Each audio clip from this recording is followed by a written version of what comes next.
नमस्कार, स्वागत है आप सभी का। मैं हूं आप सभी के साथ रिया डंगवाल। आप देख रहे हैं एचएनएन न्यूज, जुनून सच दिखाने का। बुलेटिन की शुरुआत करेंगे हरियाणा की खबरों के साथ।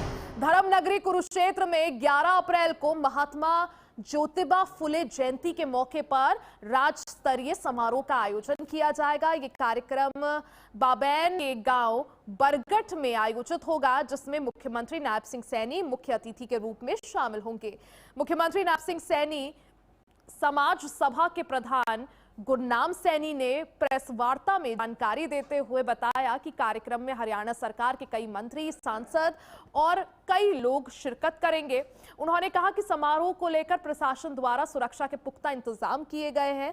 इस जयंती समारोह में समाज के लोग भी बड़ी संख्या में शिरकत करेंगे।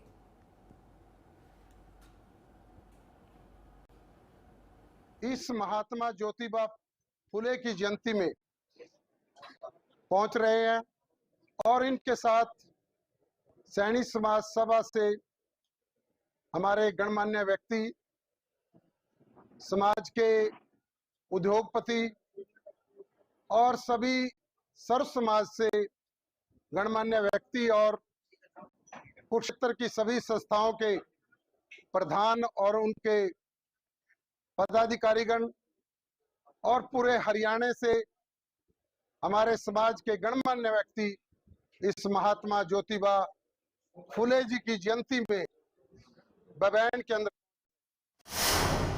हरियाणा सरकार ने मजदूरों के न्यूनतम वेतन में 35% की बढ़ोतरी कर दी है।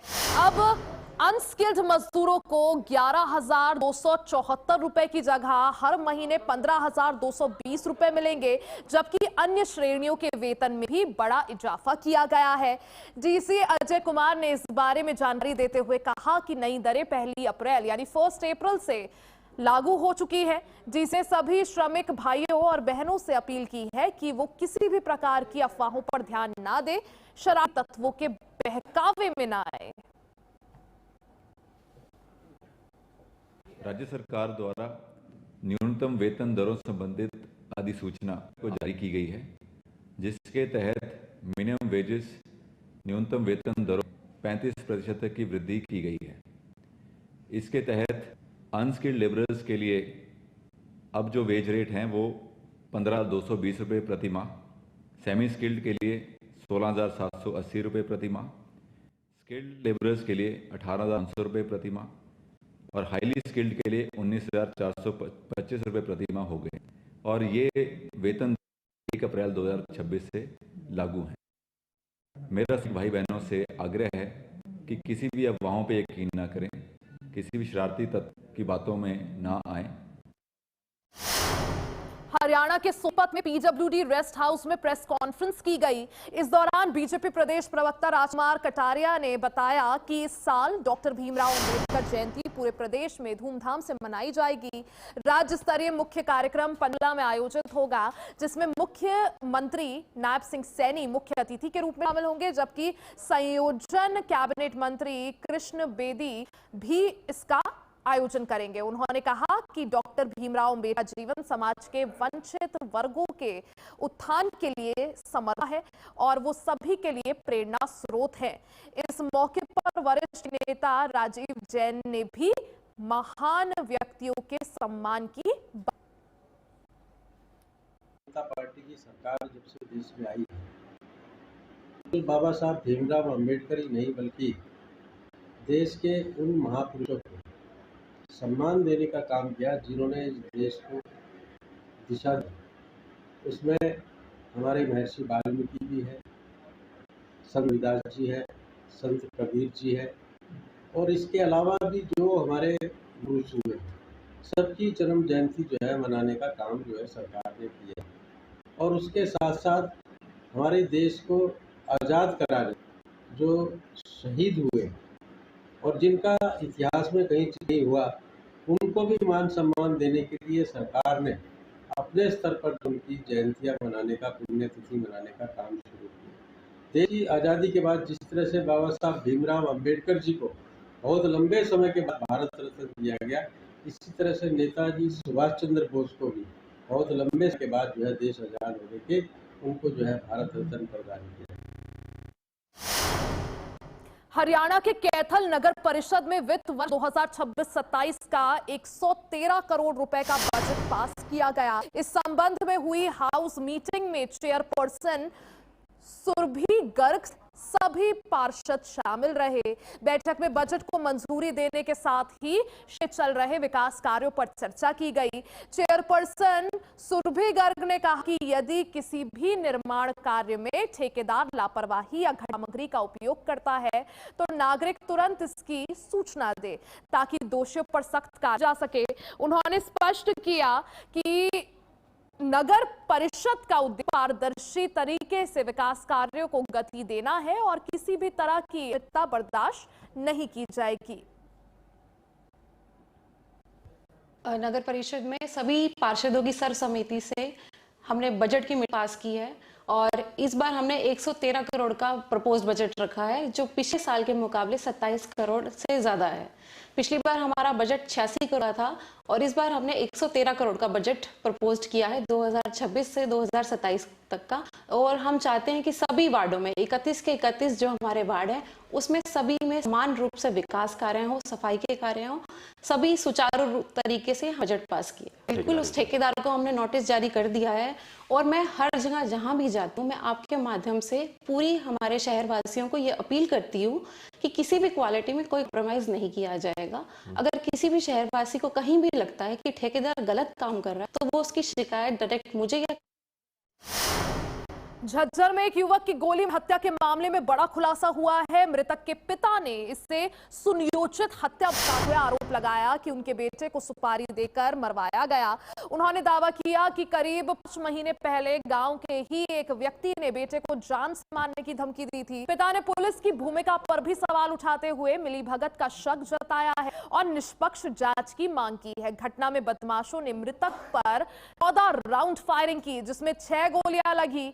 पुलिस ने 2 नामजद सहित अन्य आरोपियों के खिलाफ केस दर्ज कर जांच शुरू कर दी है और जल्द गिरफ्तारी की भी बात कही है। मैं तो मेरा लड़का बदमाश था।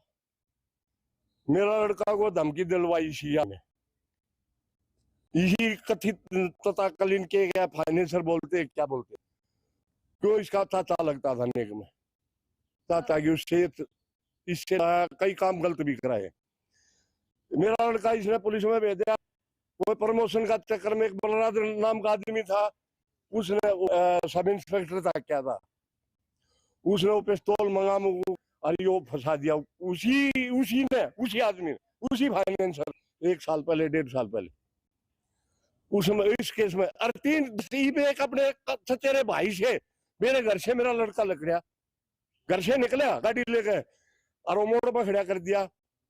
तुरंत अगर जाके मारने की धमकी दे दी, केस दर्ज करा दिया और उसके बाद ऐसे परेशान कर रखा, आत्महत्या के लिए मजबूर कर रखा था मैं। और फिर ये चैलेंज इसको 5 दिन पहले जिन्होंने मर्डर किया है उसके घर में ये गया है, पैसे देखा है। ये मैं प्रशासन से सरकार से अपील करता हूँ और आप पत्रकार बंधुओं से ये जांच की जाए और इस कथित तथाकथित जो भी है वो फाइनेंसर, इसकी जांच की जाए। गुरुग्राम के द्वारका एक्सप्रेसवे पर तेज रफ्तार का कहर देखने को मिला है। यहां कार बेकाबू होकर डिवाइडर से टकरा गई। हादसे में वाहन ड्राइवर गंभीर रूप से घायल हो गया, जिसे राहगीरों की मदद से अस्पताल में भर्ती कराया गया। बताया जा रहा है कि कार दिल्ली से गुरुग्राम की ओर जा रही थी और बेहद तेज गति में थी। द्वारका एक्सप्रेसवे के एक मोड़ पर ड्राइवर ने वाहन से नियंत्रण खो दिया, जिसके बाद कार सीधे डिवाइडर से जा भिड़ी। टक्कर इतनी जोरदार थी कि कार का अगला हिस्सा पूरी तरह से क्षतिग्रस्त हो गया।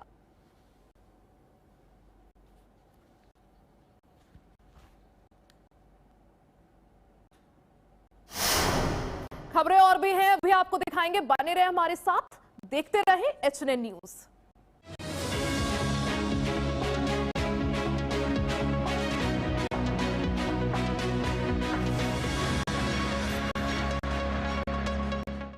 आइसक्रीम खाओगी? जंगल में आइसक्रीम मिलती है। समर कूल रेफ्रिजरेटर, आप अपनी ड्यूटी निभाओ, ये अपनी ड्यूटी निभाएगा। समर कूल, लाइफ बनाए वंडरफुल। गोल्डी हिंग का तड़का लगे तो सभी दबा के खाते हैं। गोल्डी हिंग, कण कण में जान।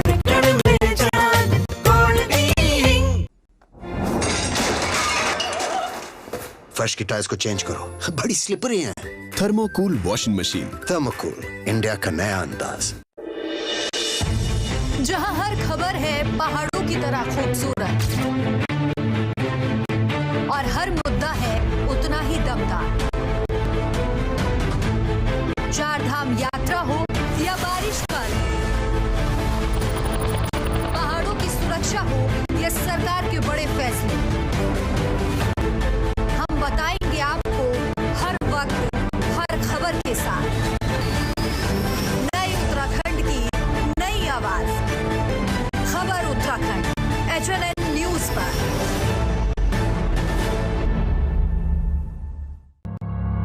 जब हर तरफ खबरों का शोर हो,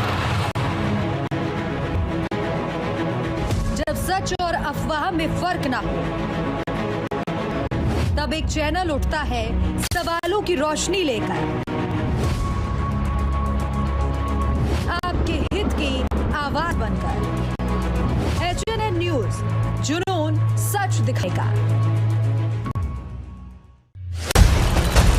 जब सत्ता सवालों से कटाए, जब मुद्दे धुंध में छिप जाए, तब जरूरी है कि ऐसी आवाज जो शोर नहीं प्रहार करे। देखिए प्राइम टाइम प्रहार मेरे साथ, सोमवार से शुक्रवार सिर्फ HNN न्यूज पर।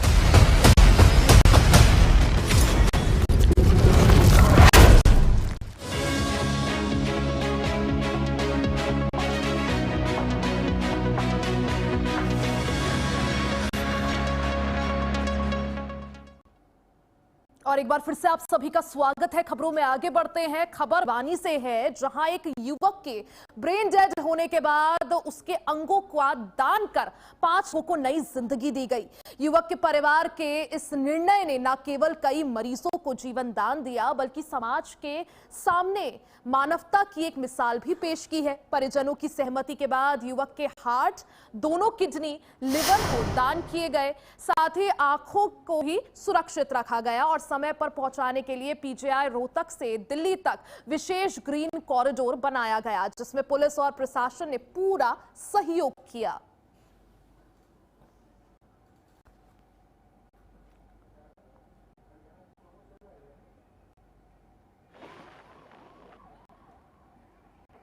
उस समय ये हीमोडायनेमिकली स्टेबल नहीं थे, ब्लड प्रेशर वगैरह ये जो भी है, और इनका बेसिकली जो एक कॉन्शियस का स्कोर होता है, कॉन्शियसनेस का 2/15, तो इनको स्टेबल किया गया 7 दिन के अंदर। लेकिन कोई ऐसी पोजीशन में नहीं थे, क्योंकि मल्टी जैसे फेलियर हो जाता है ना, इस स्थिति में थे ये। उसके बाद पिछले 6 तारीख को 7 तारीख को हमें लगा कि ब्रेन डेड हैं ये। तो एक ब्रेन डेड कमेटी हमारी, जिसमें हमारे डॉक्टर AR बंसल थे, डॉक्टर तरुण एनेस्थीसिया से प्रोफेसर, और अमरनाथ न्यूरोसर्जरी से।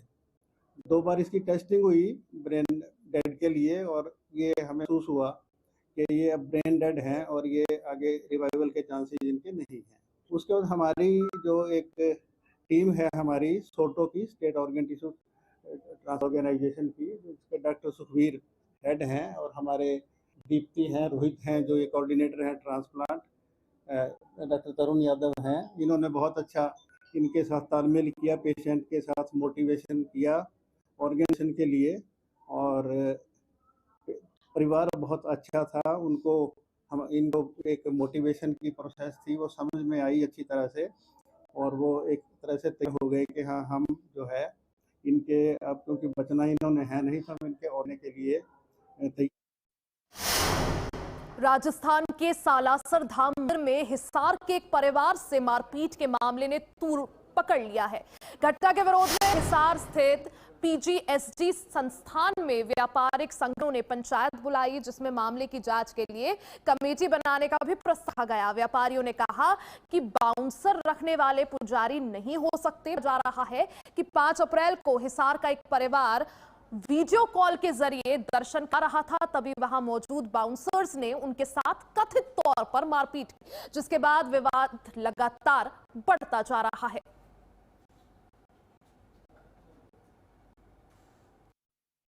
कमेटी बनाई है, नाम आउट कर देंगे।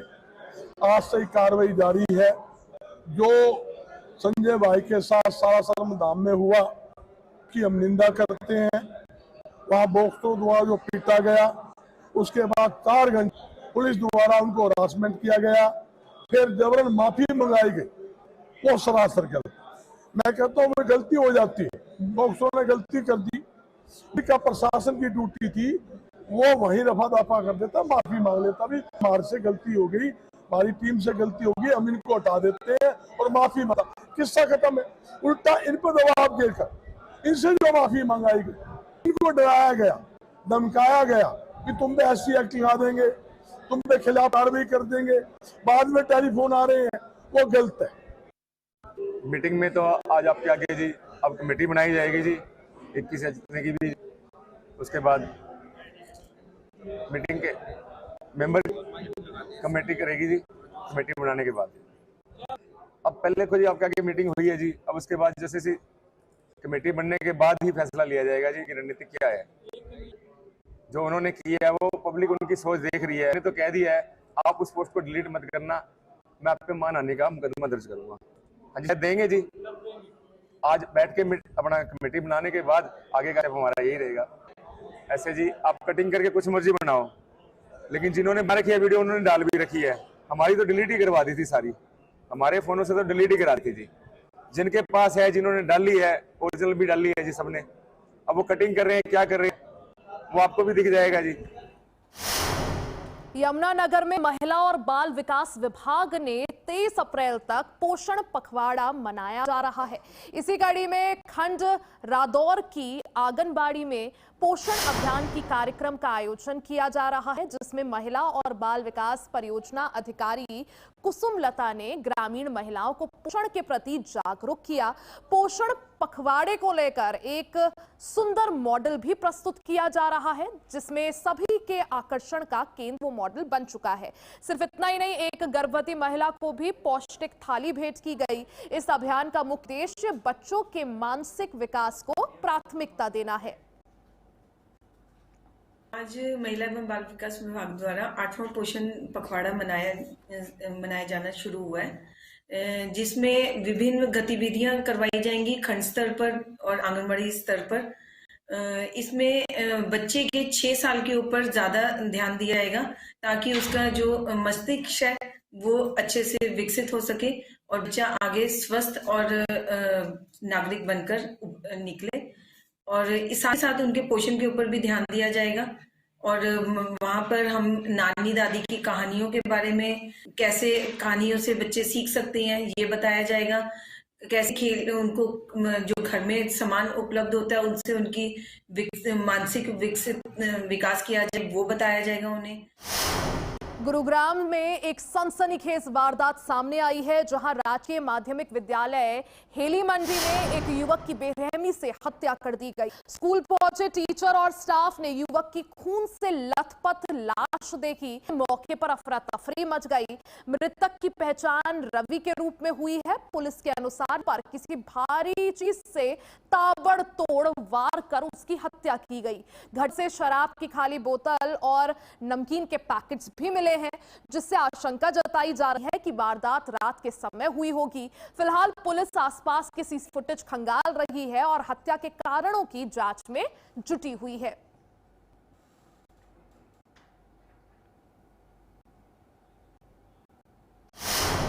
भिवानी रेलवे स्टेशन पर यात्रियों की सुविधा बेहतर बनाने के लिए चल रहे विकास कार्यों का रेलवे के डीएम ने निरीक्षण किया। इस दौरान स्टेशन पर नए प्लेटफॉर्म और अन्य सुविधाओं के निर्माण कार्य की प्रगति का भी जायजा लिया गया। निरीक्षण के दौरान स्थानीय RWA पदाधिकारी ने डीएम से मुलाकात कर अपनी मांगों को लेकर ज्ञापन भी सौंपा। RWA के जनरल सेक्रेटरी भूपेंद्र कुमार और दलबीर उमरा ने बताया कि उन्होंने नए प्लेटफॉर्म पर टिकट खिड़की मुख्य द्वार की व्यवस्था और सर्विस रोड निर्माण जैसी मांगे रखी हैं।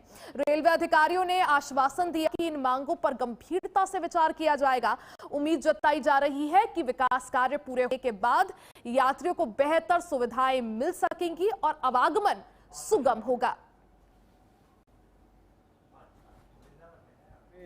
मैसेज मिला कि हमारे बीकानेर से डीएम यहाँ आए हुए हैं, उनसे कल भी साथियों ने मुलाकात की थी और उन्होंने कहा था कि आपका लेटर लिखित में आए।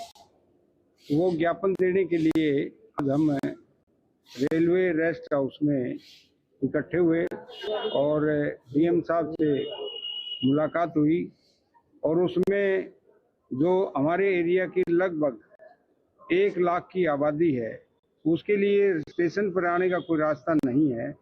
तो उसके लिए हमने अपनी बात रखी कि ये जो पुल बनेगा, वो ओवरब्रिज बनेगा, वो दूर तक जाए जहाँ तक रोड से हमारा लिंक है। डीएन साहब आए हुए थे, ये हमारे पास मैसेज आया था कि भाई डीएन साहब आए हुए हैं और यहाँ पर वो सर्वे करना चाहते हैं। और सर्वे में क्या है जी, फेयरबल था। एक तो यहाँ पर जो टिकट घर था उसको चेंज किया हुआ था और यहाँ पर जो एक वो बना हुआ है ये स्टेशन जो है अपना प्लेटफार्म, वो भी चेंज किया हुआ था। तो हम सर्वे में मिलने आए थे कि भाई उन्होंने हम कल रात को भी मिले थे और आज सुबह भी मिले। आज सुबह मिलने के बाद उनसे हमने ये बात की कि सर ये हमें जो टिकट घर है बिल्कुल ठीक सेंटर टू सेंटर पॉइंट पे दिया जाए और जो ये जो पुल है ये पुल भी हमें प्लेटफार्म पे उतारा। डीएन साहब आए थे, उनसे हमारी मुलाकात हुई और मैं इससे पहले उनकी मुलाकात के साथ साथ आप लोगों का भी धन्यवाद करता हूं जो एन पे हमको इस चीज़ पे मिल गए हैं स्टेशन पे और हम इस प्रक्रिया को आप पूरी क्या है सेकंड फेज का काम चालू है। सेकंड फेज में प्लेटफार्म नंबर 4 और 5 बनेंगे। तो वैसे ये स्टेशन भारत अमृत योजना के तहत इसमें जैसे 2 गेट बने, 3 गेट ये जैसे बन रहे हैं, ऐसे ही सुविधा हमको उधर मिलेगी। आज हमारी डीएन साहब से बात क्या 3 पॉइंट थे हमारे। 3 पॉइंट क्या थे जी? एक तो टिकट विंडो, सेकंड हमारी मेन एंट्री गेट कम से कम भी 25 फुट थोड़ा सेंट्रलाइज में। खबर हरियाणा में फिलहाल के लिए बस इतना ही। बने रहे हमारे साथ, देखते रहे एचएनएन न्यूज़, जुनून सच दिखाने का।